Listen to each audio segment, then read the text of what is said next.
Hi, welcome back to my channel. This is Jenny with Frizz Drip. I will be making a Fruity Loops confetti soap. You have seen me make a version of confetti soap before, but this is going to be a little bit different because I'm using a different type of fragrance, and I will be piping the top. In front of me here I have my liquid state oils, which are my olive oil, grapeseed oil, and castor oil. I have my additives in here: colloidal oats and kaolin clay. This is my hard state oils that have been melted, and that is babasu oil, coconut oil, and shea butter.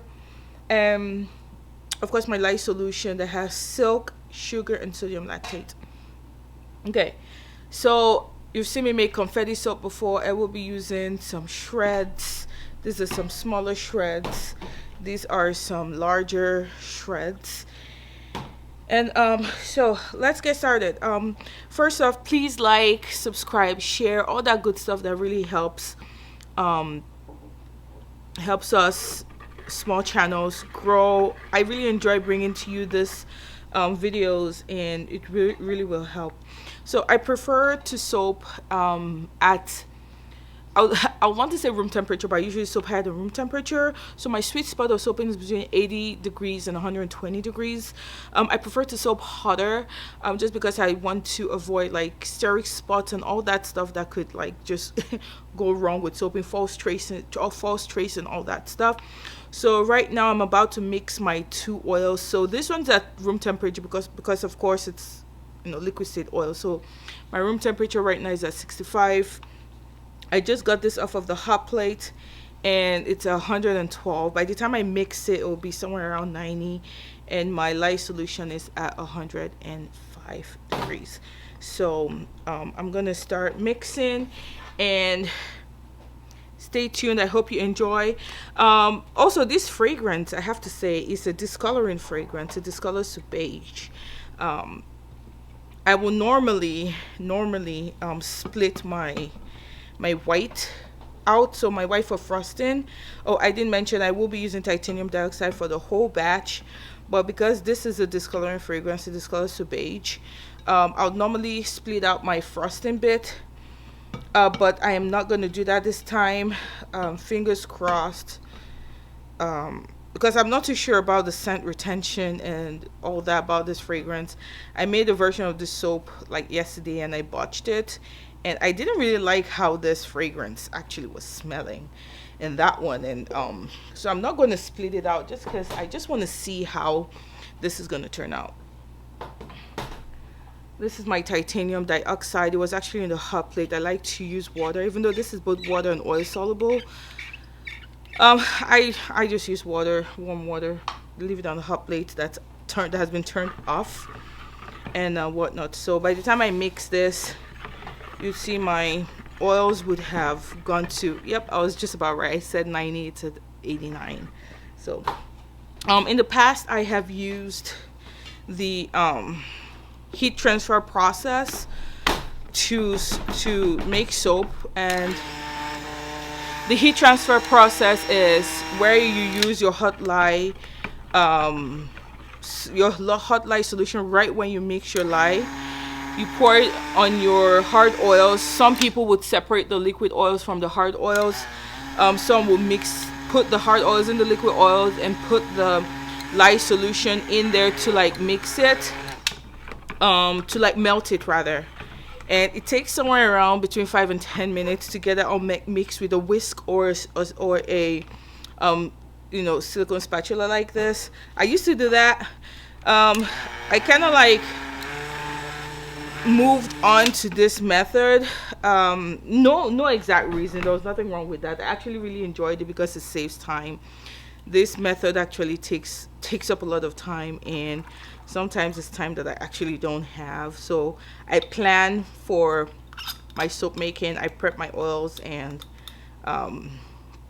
lye solution early, so that I'm able to work with it at the time, exactly the time when I initially wanted to. So while this is mixing up, I'm going to make another slurry of titanium dioxide, because by the time I split out the white for the frosting, I'm going to add a little bit more titanium dioxide to help it not, to help the discoloration be a little bit different from the base.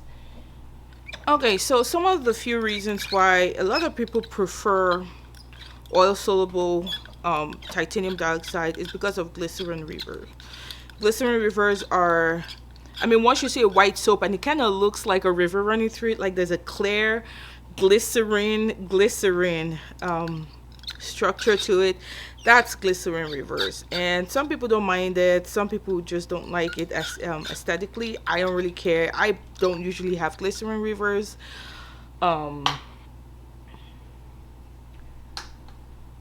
Yeah, I usually don't have glycerin reverse, and hope I don't. If I do have glycerin reverse in this soap, I don't really mind that. I don't care. So okay, so I haven't added my lye yet, so this is just my colorant. I'm gonna add my fragrance, just because I'm not doing too much to the soap. There really isn't any design to the soap but the frosting, and honestly I would prefer my frosting bit to move quickly.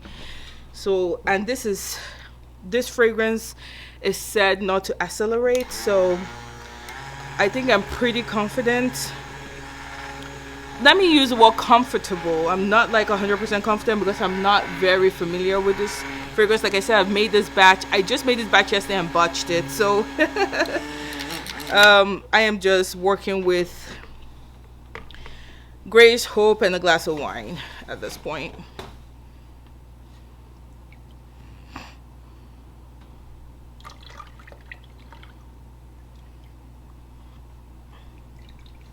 All right, so just keep watching. I'm gonna speed this up, and per usual, enjoy the video.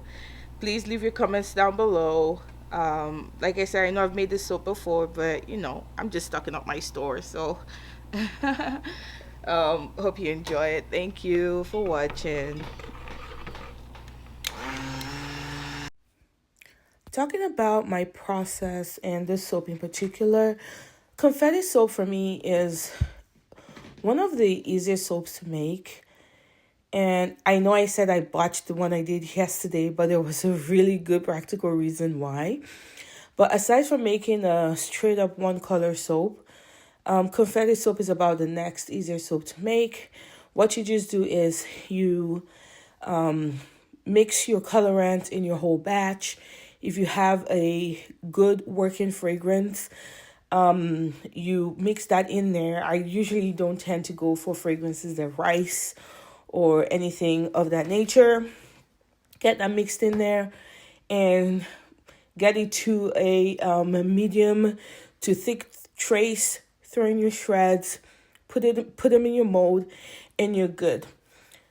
So Confetti soap is pretty straightforward and it's pretty easy.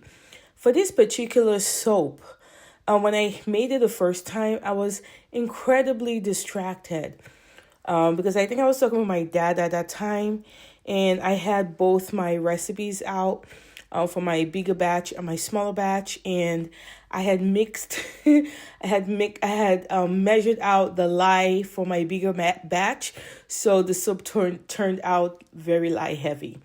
That was what happened to the soap. And right when I was about to cut it, I just knew, like, it was like a brick. And the first thing that came to my mind was, yeah, this soap is lye heavy, because there wasn't any other thing that would have caused it.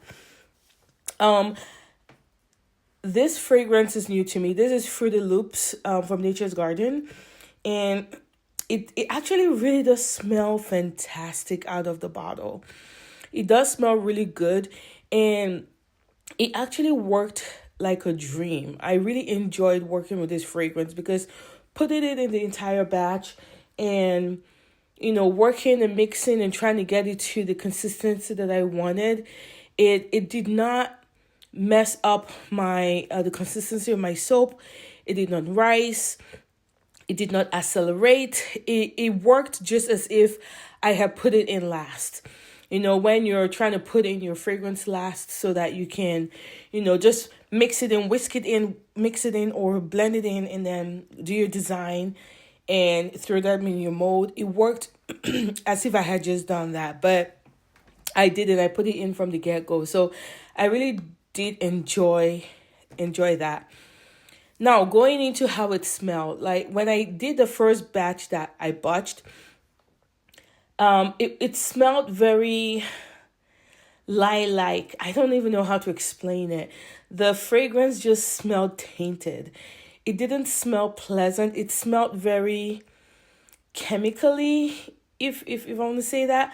Like you can tell that there's, soap has its own type of scent. That's like it's natural soap scent, not the fragrance soap scent. But this one just smelled like that was mixed with a chemically altered, I don't know, something. And it just did not smell pleasant to me.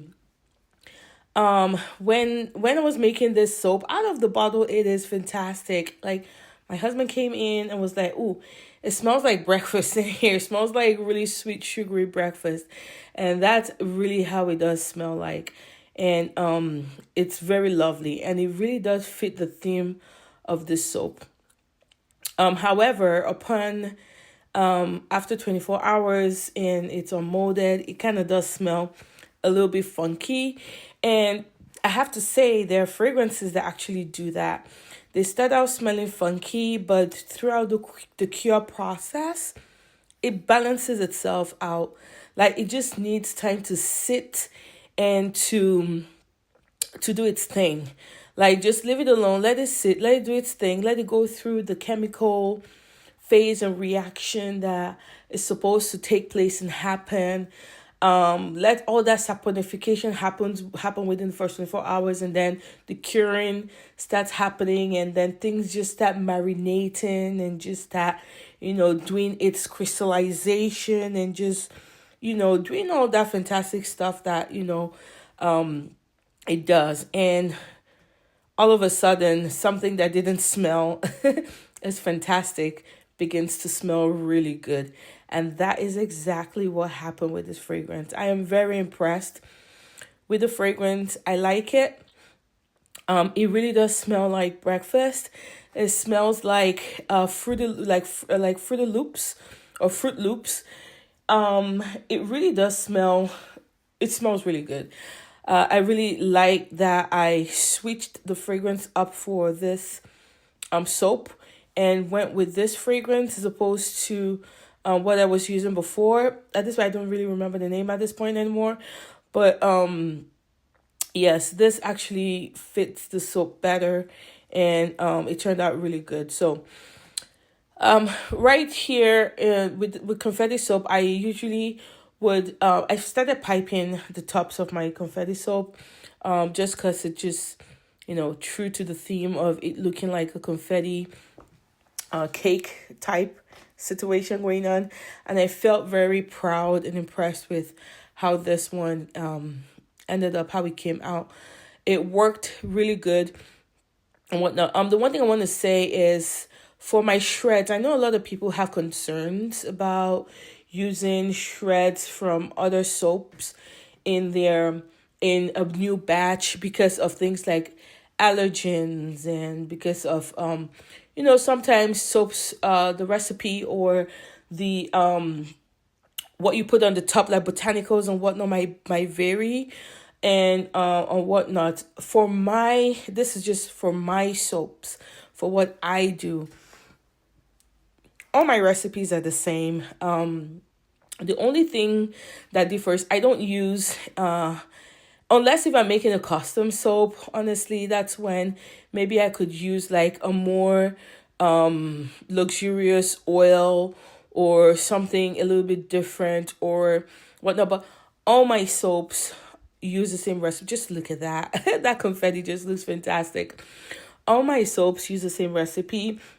The only difference are the colorants. Maybe if I use like a different kind of color, or if I use like a glitter or not, a biodegradable glitter, I must say.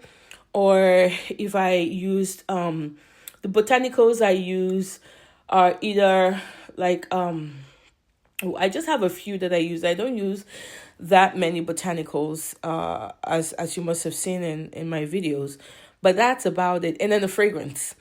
the fragrance are different. I usually tend to use more fragrance oils and essential oils, but I have like maybe one or two essential oil recipes and soaps that I make. I have one I make in the during the Christmas month, the Christmas festive period, but that's about it. So I usually don't have.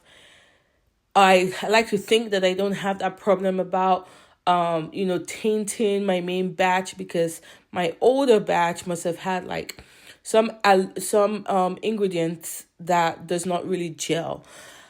Again, I'll make it known on my packaging that this would contain some botanicals, may contain some botanicals and whatnot. But I just wanted to put that out there that for everything that goes into my confetti soap, everything is the same recipe. It's just depends on the colorant, if there's glitter, if there's some sort of botanical in there. And when I know some people are allergic to lavender, so, and I do have my lavender soap that I use lavender buds on the top. A lot of those don't actually end up getting into my shreds, but one or two here and there, you never can tell. I feel like this soap came out fantastic. Please like, share, subscribe, do all those good things that actually make me come here to produce many of these videos. Thank you.